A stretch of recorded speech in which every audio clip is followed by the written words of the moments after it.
Assalamualaikum warahmatullahi wabarakatuh.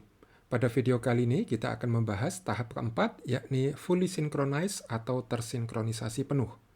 Saya Teduh Dirgahayu dari Program Studi Informatika Program Magister Universitas Islam Indonesia.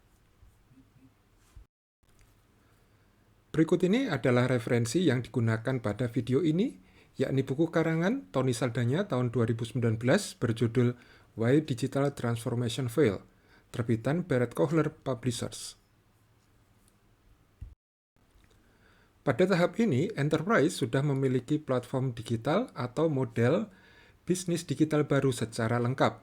Meski demikian, ini baru transformasi sesaat. Masih perlu selangkah lagi untuk benar-benar terdisrupsi. Kemungkinan penyebab kegagalan pada tahap ini adalah ketidakmampuan untuk menyelesaikan transformasi digital sesaat karena isu terkait struktur organisasi atau literasi digital. Untuk mengatasi risiko tersebut, perlu dua hal yang dilakukan. Pertama, reorganisasi digital untuk memulai ulang kapabilitas teknis. Dan kedua, menjaga kekinian dengan lanskap teknologi yang selalu berubah dengan cepat.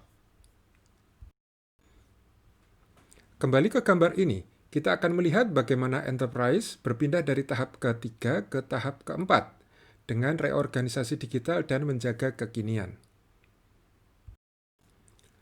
Pertama, kita akan mulai dengan membahas digital reorganization. Fungsi atau unit teknologi informasi.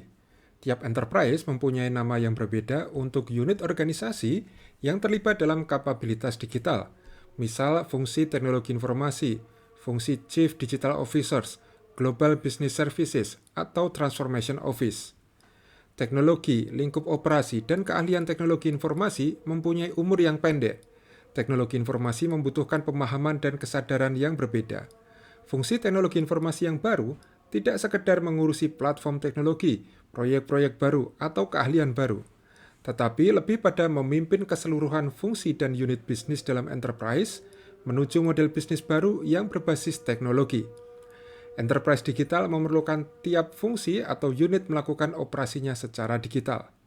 Fungsi atau unit teknologi informasi memerlukan peran baru dan nama baru, misal fungsi atau unit sumber daya digital.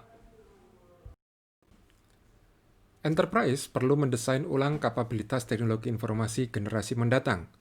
Gambar ini menunjukkan pergeseran peran dan kapabilitas fungsi atau unit teknologi informasi. Secara tradisional, peran teknologi informasi adalah sebagai pemungkin, berupa pendukung operasi dan otomasi produktivitas dan pertumbuhan enterprise. Organisasi yang sepenuhnya digital mendasarkan keseluruhan bisnis pada data dan teknologi digital.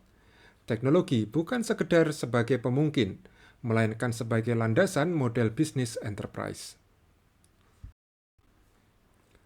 Inti dari membangun kapabilitas digital adalah perubahan dari mengelola teknologi menuju memimpin ekosistem digital dalam enterprise.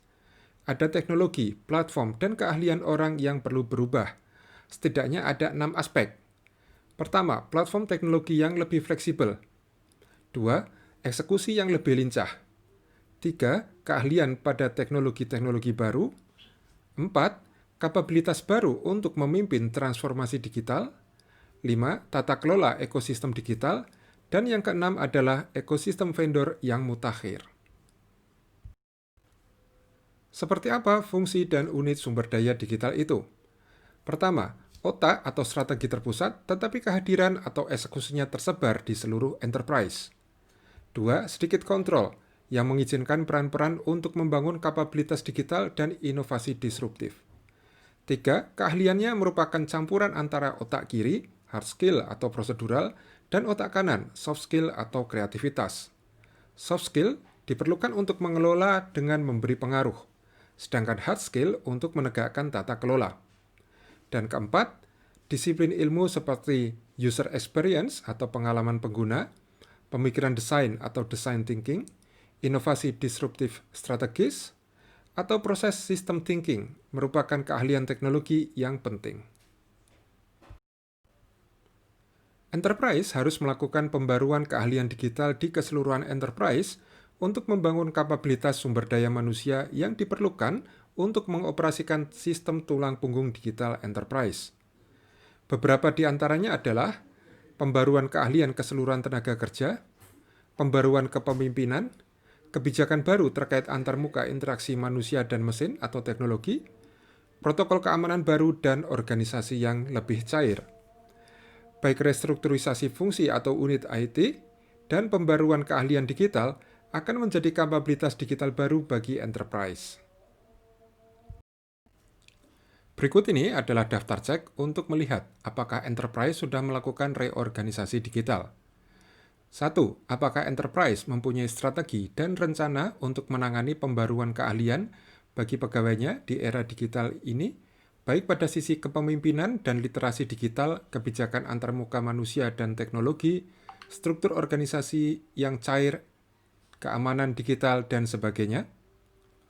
2. Apakah tersedia strategi untuk mengkombinasikan beragam fungsi atau unit digital atau teknologi informasi dalam enterprise menjadi satu fungsi sumber daya digital?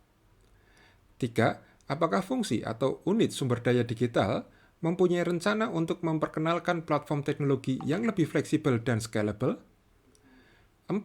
Apakah fungsi atau unit sumber daya digital telah memperbarui kapabilitas pegawai agar lebih lincah dalam eksekusi, lebih menguasai teknologi baru, dan mempunyai kapabilitas baru untuk mengelola ekosistem? 5.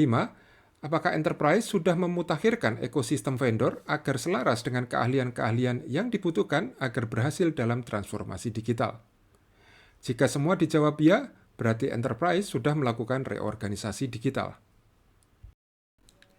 Berikutnya kita bahas staying current atau menjaga kekinian.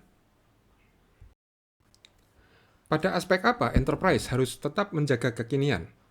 Pertama, mengikuti perkembangan disrupsi tetapi hanya berinvestasi pada inovasi yang dapat diterapkan. Kedua, jangan menunda untuk mulai bereksperimen jika produk atau teknologi sudah tersedia dan layak, meski belum sempurna. Dan ketiga, pilihlah solusi cepat yang dapat memberikan hasil secara cepat pula. Bagaimana agar tetap kekinian? Berikut ini beberapa aktivitas yang dapat dijalin dalam proses-proses bisnis enterprise.